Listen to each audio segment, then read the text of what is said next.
చూడండి, సంవత్సరం కూడా వయసు ఉండదు. కుర్రోడు సెల్ పట్టుకుని అలగాడుతున్నాడు చూడండి. అలా చూడండి, అది ఇప్పుడు వస్తున్నాడు చూడండి, సెల్ అలగాడుతున్నాడు. వయసు 1 year కూడా ఉండదు.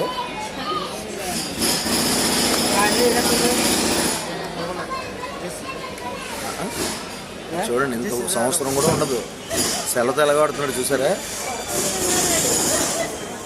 ఓ అది చూడండి చూడండి చూడండి చూడండి. ఎంత ఉంటుందమ్మా వయసు? ఎంత ఉంటుంది వయసు? ఎన్ని నెలలు? ఎట్లా మా ఆయన 1 year? 1 year. సంవత్సరం బాబు అంటే చూడండి, చూస్తాడు సెల్ల పట్టుకుని ఎలగాడుతున్నాడు. అది సెల్లతో ఎలగాడుతున్నాడు చూడండి, ఇది వస్తున్నాడు. సంవత్సరం 1 year అంట. అది కిందన పడిపోయి అది చూడండి ఎలాగా ఆపరేటింగ్ చూడండి ఎలా చేస్తున్నాడు. వా బాబు నాయన చూడండి, తెలుగు అతనయ్యే చూడండి. తల్లిదండ్రులు పాపం చిన్న పిల్లడు ఎలగాడుతున్నాడు. ఏయ్ ఏయ్ నామకే మరియా దందా. ఓ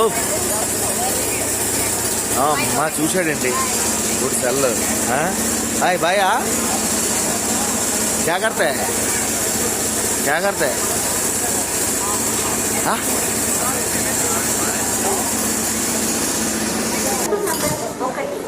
తల్లిదండ్రులారా, మీరు చూశారు కదా, మీ పిల్లల్ని చిన్నప్పటి నుంచి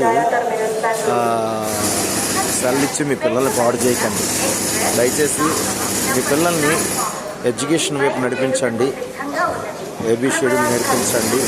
తల్లిదండ్రులు ఎలా ప్రేమించాలి, దేవుడితో ఎలాగా ఉండాలన్నది ప్రేయర్ఫుల్గా పెంచితే మీ పిల్లలు మీ మాట వింటారు. లేదంటే చిన్నప్పటి నుంచి సెల్ ద్వారా మీరు పెంచితే ఎదుగుతుండగా వారి కళ్ళు దెబ్బతింటాయి, మైండ్ దెబ్బతింటుంది, లైఫ్ కూడా దెబ్బతింటుంది. తర్వాత మీరే బాధపడతారు. దయచేసి ఈ వీడియో చూసిన ప్రతి ఒక్కరు కూడా మీ పిల్లల్ని జాగ్రత్తగా పెంచాలి.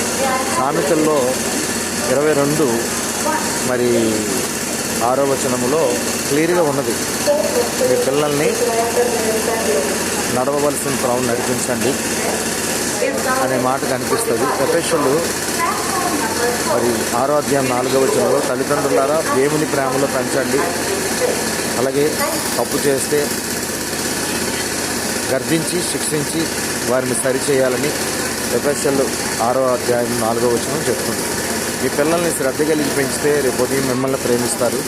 వారిని కానీ మీ ఇష్టాస్థానంగా ప్రేమిస్తే వారు ఎదిగాక వారి మైండ్ పోవచ్చు, లేదంటే మెంటల్ షాక్ రావచ్చు. చిన్నపిల్లలు ఎన్నో వీడియోలు చూస్తున్నాం మనము. మెంటల్ షాక్తోని ఆ సెల్ ఆడి పిచ్చోళ్ళ తయారైపోయారు. చిన్న వయసులోనే వారు మైండ్ పాడైపోయి చనిపోయిన వారు ఉన్నారు. దయచేసి అలా పెంచకండి. మీ పిల్లలు మీ కళ్ళ ముందు బాగుండాలి, వారికి దీర్ఘాయువు ఉండాలి అనుకుంటే వారిని శ్రద్ధ కలిగి మంచిగా పెంచండి. God bless you all. Praise the lord.